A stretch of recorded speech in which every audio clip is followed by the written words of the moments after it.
É com muita alegria que eu estou aqui com vocês para compartilhar a palavra de Deus. Eu moro em Cotia, deu umas 3 horas de viagem até aqui, né? bem longe, mas quando a gente recebe um chamado, tantas bênçãos que o Senhor nos dá, nos concede, a gente não tem coragem de dizer não, né?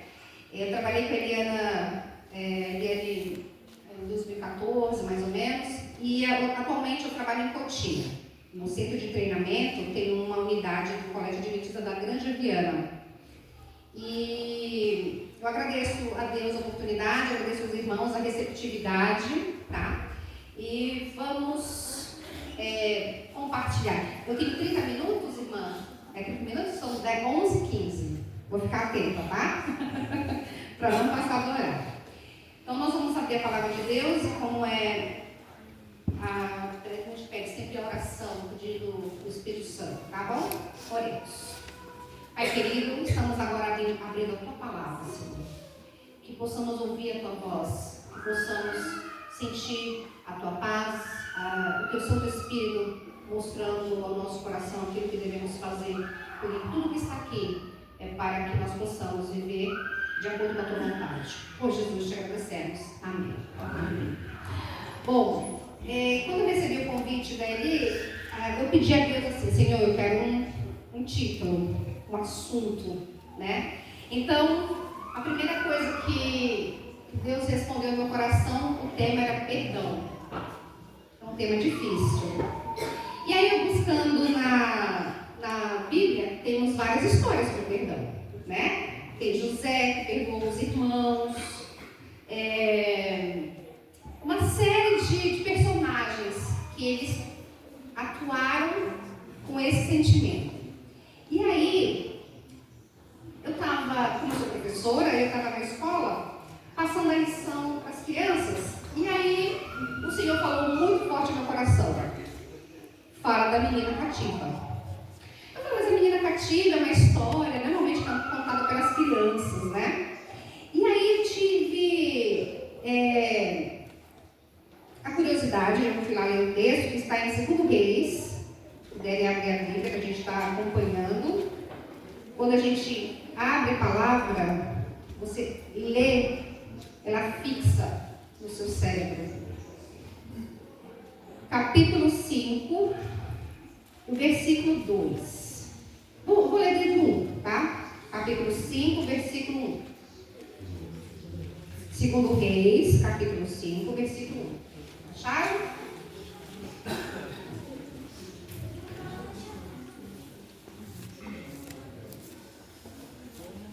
Bom, vamos lá. E Naamã, capitão do exército do rei da Síria, era um grande homem diante do seu senhor, e de muito respeito, porque por ele o Senhor dera livramento aos sírios. E era este homem herói valoroso, porém leproso. Aqui ele mostra a história de Naamã, um homem que vivia doente. E quando você está doente, você não consegue ter outros pensamentos a não ser a sua saúde. Você quer o quê? Saúde, né? E aí, imagina o sofrimento desse homem. E aí fala o seguinte, no versículo 2: E saíram tropas da Síria, da terra de Israel, e levaram presa uma menina. Eu quero fixar essa palavra aqui. Aqui está cativa. Na minha versão está presa. Eu não sei qual é a versão que você tem. Vamos pensar nesse contexto dessa criança. Ela foi arrancada dos pais. Quando alguém é tirado da sua casa, se coloque no lugar dessa criança. Imagina você, tão criança, tão jovem, sendo tirada do seu lar. Quais os sentimentos que você poderia sentir? Raiva. E mais? Medo? Boa. Quem mais? Alguém mais? Raiva, medo? Solidão. Imagina uma criança estar fora da sua casa, tão nova, mas Deus achou interessante deixar aqui. Ela não dá muitos relatos da vida dela após isso ou antes disso. Apenas essa história. Eu procurei no espírito de profecia para ver se tinha algo a mais que pudesse, né, mostrar. E aqui, vamos analisar algumas situações. Os sentimentos de alguém que é escravizado, medo, raiva, solidão, ela sofreu uma violência, ela sofreu uma opressão, ela foi separada, forçada, tirada do seu lar. E além das situações emocionais, tem a física, porque uma pessoa é escrava, ela não pode ir para onde ela quer, a hora que ela quer, ela não tem liberdade. E aí, é nesse ponto que eu quero chegar. Esse sentimento. Ainda há pouco eu estava na lição da escola sabatina e o tema, tudo que falava, vinha aqui, digo, o Senhor está falando que realmente era isso que eu precisava falar. O irmão que veio aqui falar sobre o minuto de saúde, confirmou também sobre os sentimentos. E é exatamente sobre esse sentimento que eu gostaria de explanar nessa manhã. Esta menina, ela tinha duas opções. Ela poderia se colocar no lugar de vítima, ou ela poderia mudar a história da vida dela. Ela poderia permanecer ali, ó vida, ó céu, eu sou assim porque fizeram isso comigo. Mas não, ela resolveu mudar. Mas para ela resolver mudar, ela teve uma base. A base da infância. Então eu busquei lá no Espírito de Profecia, que fala lá, Profetas e Reis, página 125, que fala o seguinte: a conduta da menina cativa, a maneira de como se comportou neste lar pagão, é um forte testemunho do poder dos primeiros ensinamentos do lar. Faça o bem, não guarde rancor ou tristeza, escolha abençoar os outros como a menina fez. Seja corajoso, compartilhe sobre Deus com as pessoas ao seu redor. Você nunca sabe como isso pode transformar ou impactar a vida de alguém. Essa menina, ela sabia quem ela era. Ela foi tirada como escrava. Ela estava circunstancialmente, fisicamente presa a um lugar. Mas o coração dela não estava preso. Amém. O coração dela sabia que ela servia um Deus que era todo poderoso.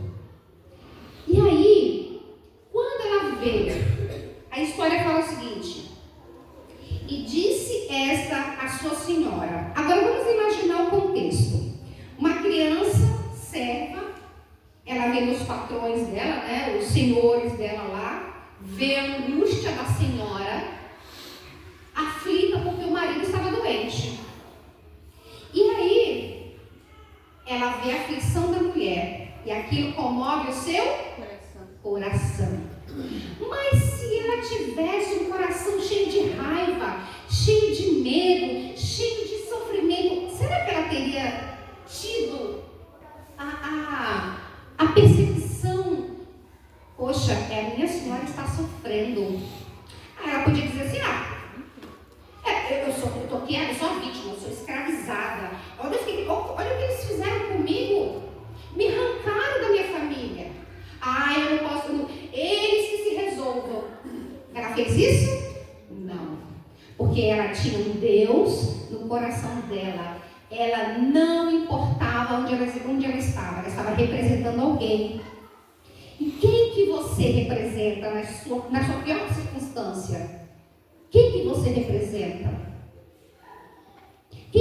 você, quando está numa situação difícil, as pessoas conseguem ver você, o representante de Jesus? Porque é difícil. O lado emocional é uma das áreas mais difíceis de você orientar.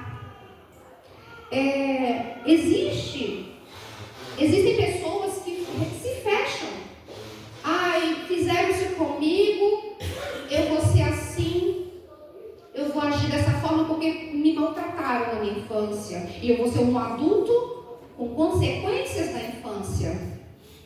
Mas quando a gente volta para o texto, e aí fala: e disse esta sua senhora: antes o meu senhor estivesse diante do profeta que está em Samaria, ele o restauraria da sua lepra. Essa menina tinha uma fé. Ela tinha uma fé tremenda. Ela estava ali cativa, presa, não tinha pai, não tinha mãe, não tinha ninguém. Como será que você se comportaria numa situação dessa? Como você representaria Jesus nesse momento?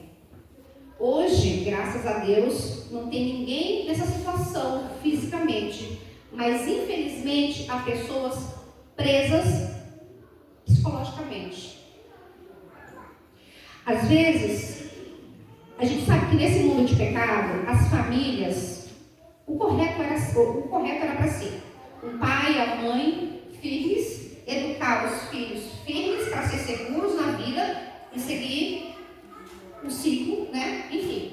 Só que hoje muitos são criados sem pai ou sem mãe, ou abandono emocional, enfim, uma série de situações que fazem com que essas crianças cresçam, o adulto se tornando inseguros. Tem gente que é adulto com uma série de mazelas, porque aconteceram coisas na infância e que interferem na vida hoje, adulta. Então, o coração dessa menina me chamou a atenção. O coração dessa menina, quão grandiosa ela foi. E aí, vocês sabem que ela pede, né? Vou me atentar nesses 3 versículos aqui. E agora, vamos chamar assim para a gente analisar. Já analisamos como que poderia ser a vida dela, sendo uma menina sem Jesus, como ela poderia reagir. Isso a gente traz para a gente. Como que nós podemos reagir diante as decepções, as traições, os abandonos, né? Tá. Então, quando a gente pensa assim em adulto, a pessoa já está bem resolvida, mas tem muita gente que não. Muita gente ainda tem traumas de infância que não resolveram e se tornam frustrados, ou aquele problema que acontece na vida, ela se repete e vai assim por diante. Quem que pode decidir isso? Parar esse ciclo? Eu e você. Quando eu decido, eu não quero mais isso, a gente pode, com a ajuda do Espírito Santo. E a Bíblia vai mostrar sobre isso, tá? Então, há situações que nós já poderíamos ter resolvido. Já resolver, vamos viver bem, tranquilo, um adulto, seguro, para poder educar pessoas, né? E há pessoas que guardam problemas, é como se fosse um problema de estimação. Eu sou assim, eu nasci assim, eu vou morrer assim. Não, Deus não fez a gente para viver essa vida medíocre. Deus não fez, nem para mim, nem para você viver essa vida de pequenez.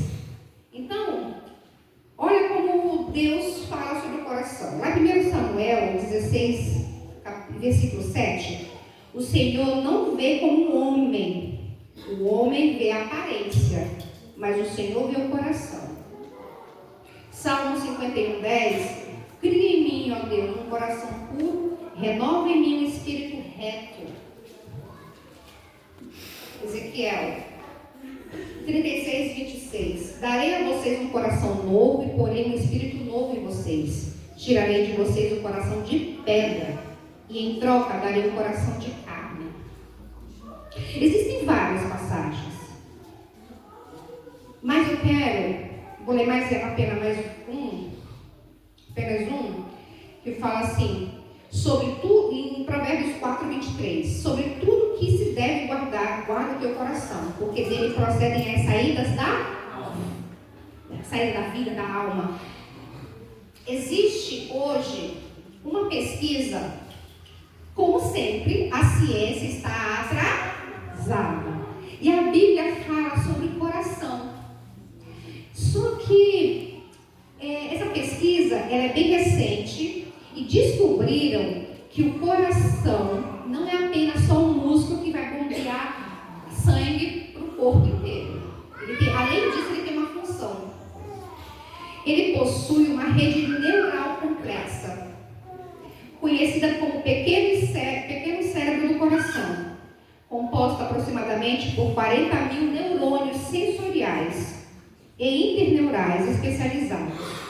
Essa rede permite que o coração perceba, processe e memorize. Olha que interessante. Informações de forma relativamente independente, influenciando diretamente a tomada de decisões funcionais e a modular atividade do cérebro. Gente, a palavra de Deus já fala. Se ela fala, guarda o teu coração, tem algo, não é só um músculo. Pesquisadores viram isso e o mundo está em choque, porque não sabia que existia neurônios dentro do coração. E aí a gente segue um pouquinho mais. Aí a gente fala assim, como a gente pode vencer a dificuldade com oração? Senhor, eu tenho essa dificuldade, meu pai agiu assim comigo, minha mãe agiu assim comigo, meu irmão, minha irmã. Não sei qual foi a decepção que você passou, mas entrega todas as aflições ao Senhor, Ele pode te ajudar.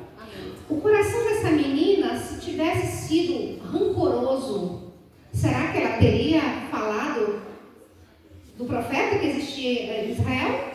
Não.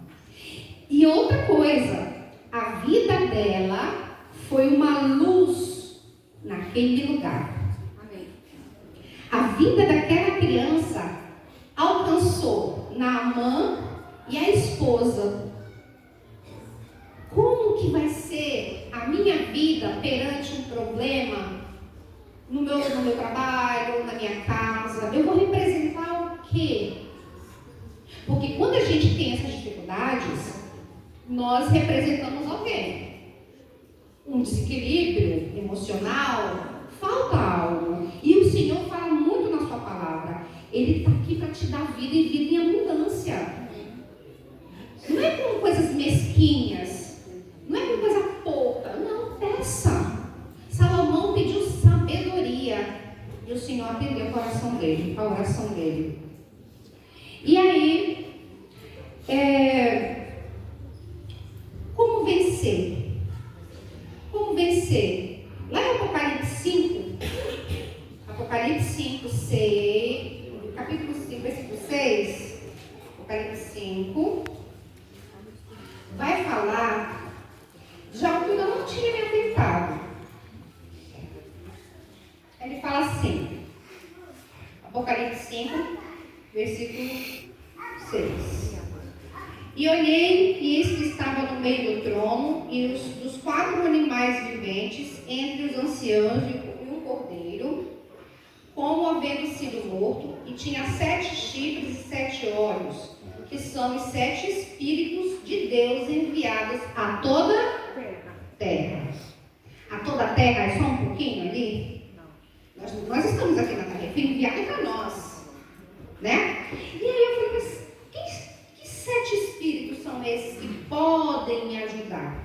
E aí eu fui lá para Isaías, vamos lá, Isaías capítulo 11, Isaías 11, versículo 2. Isaías 11, versículo 2.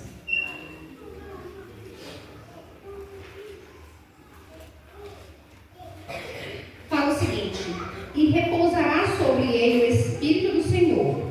Aqui está falando sobre o Messias, tá?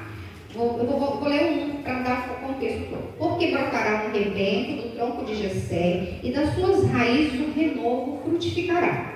E repousará sobre ele o Espírito do Senhor. Olha só, quais são os 7 Espíritos? O Espírito do Senhor, o Espírito de sabedoria, de entendimento, Espírito de conselho, de fortaleza, Espírito de conhecimento e de temor do Senhor.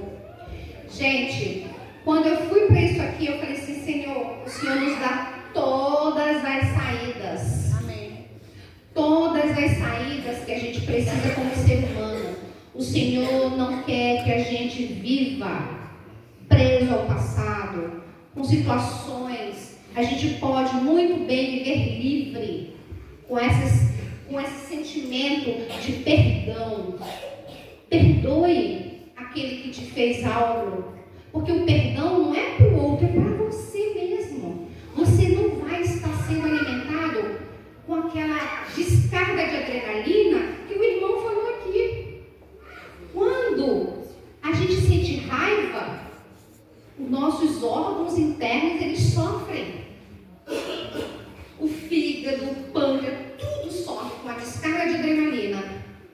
Agora, se você sente amor, gratidão, o nosso coração também sente. Esses neurônios que estão aqui, eles vão transformar os sentimentos, as reações químicas, em bênção para você. Agora, se você fica lá: quando eu era criança, fizeram isso comigo, eu estou com raiva, eu sinto raiva ainda hoje, eu não liberei perdão para o meu pai, eu não liberei perdão para minha mãe, me fizeram isso, me fizeram aquilo. Não! Você tem que saber quem você é. Você serve a um Deus que pode todas as coisas. Não tenha medo de pedir. Não fique com vergonha de falar para o seu Pai eterno: Senhor, me fizeram isso e eu quero me livrar desse sentimento. Livra-me, Senhor, disso. E o Senhor vai te ajudar.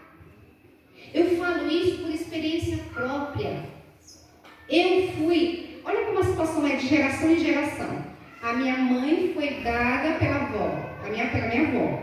A minha mãe não foi criada pela mãe. Quando ela tinha idade lá, ela não me criou. Ela repetiu o mesmo erro. Ela entregou para o meu pai. Meu pai foi pai solteiro. Criou com a minha avó, depois teve uma madrasta. E o meu coração? Eu sentia raiva. A menina cativa, eu me vi na menina cativa. Só que eu não tinha ninguém para me orientar. Eu não tinha uma base familiar que tivesse me dado orientação desde criança, porque a Bíblia fala: ensina a criança o caminho que ela deve andar. Então, quando eu tinha a idade de repente, da menina cativa, eu tinha raiva, porque eu não tinha o amor da minha mãe. Eu não tinha o apoio da minha família. Então, quando eu cheguei na adolescência, eu pedi para o Senhor, tire isso de mim, do meu coração. Eu não quero sofrer a minha vida toda e repetir os erros do passado, da minha família, da geração dos meus antepassados. Quebra essa maldição em nome de Jesus. Amém. E o Senhor pode ajudar. Muitos tiveram a sorte, o privilégio de ter um pai, uma mãe, circunstâncias normais. Muitos não. E essa história da menina cativa fala muito para mim. E que o Senhor te ajude, caso também venha falar com você. Uma coisa muito importante, irmãos. Por que eu falo isso? Porque nós estamos vivendo num tempo em que está tudo muito bagunçado na sociedade. Filho não respeita pai, pai não respeita filho, está uma coisa assim fora de ordem. A sociedade está falida. Se não for o povo cristão, o povo que está ali fazendo de tudo para criar os filhos no caminho do Senhor, é difícil? Sim ou não? Sim, é difícil. Agora, nós temos que estarmos preparados para a volta de Jesus. Sabe por que eu falo isso? Porque se você não sabe quem você é, se você não sabe a sua identidade, para quem você serve, quem é você nessa história desse mundo, as dificuldades virão e você vai ser levada no meio do povo. Então é importante, nesse momento, você saber: eu tenho um Deus, Ele não me abandonou, Ele me ajuda. Ele vai dentro de mim, Ele vai falar: Senhor, fale para o Senhor, Senhor, tire toda a angústia, tire tudo aquilo que foi causado. Eu quero ser uma nova pessoa, eu quero ser livre. Livre. Por quê? As coisas estão se acirrando neste mundo. A gente tem visto tanta coisa nesse planeta que você fala: Senhor, já está passando da hora de voltar. Eu quero ter paz, eu quero um lugar que tem paz. E esse mundo não foi isso que Jesus prometeu. É caos. Vamos passar aflição. Mas a gente tem que ter fé. E essa fé, você tem que entregar para o Senhor. Eu tenho uma fé pequena, aumenta a minha fé. A palavra de Deus diz que tudo aquilo que você pedir com fé, você receberá. Peça isso. Peça ao Senhor: Senhor, me ajude. Eu quero saber quem eu sou, saber minha origem, para onde eu vou.